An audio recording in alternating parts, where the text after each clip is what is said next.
আসসালামু আলাইকুম রহমতুল্লাহ।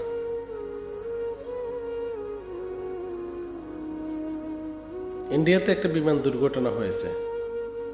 সেখানে দেখা গিয়েছে একটা দম্পতি তাদের সন্তানদেরকে নিয়ে একটা ফ্যামিলি পিকচার তুলে পরিবারের কাছে অথবা অনলাইনে পোস্ট করেছে।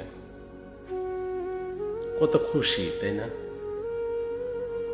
তারা বাইরের দেশে বা লন্ডনে যাবে, সেখানে ভালো একটা সুন্দর পরিবেশ এবং কি সন্তানদেরকে ভালো একটা শিক্ষা দিতে পারবে, ভালো একটা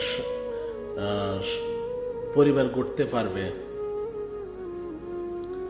যেখানে বিমানটা বিধ্বস্ত হয়েছে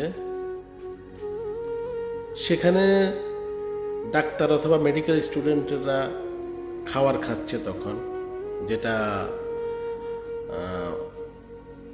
নিউজে আসলো। তারাও তো বুঝতে পারলো না বা তারাও তো জানতো না যে এই সময় একটা বিমান তাদের মাথার উপর দিয়ে পড়বে, তারা দুনিয়া থেকে চলে যাবে।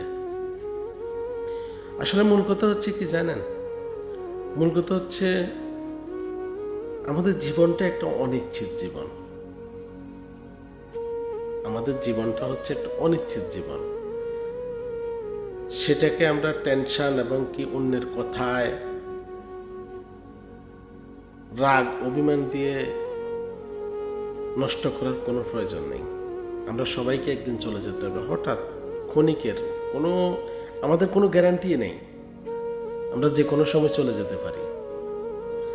তো আসুন সবাই যার যার জায়গা থেকে আল্লাহর কাছে ক্ষমা চেয়ে নিই এবং কি নিজেকে কিভাবে সংশোধন করা যায় বা নিজে কিভাবে ভালো চলতে পারি সেটাই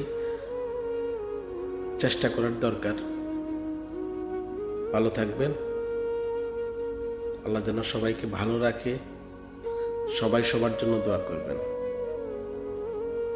আল্লাহ হাফেজ।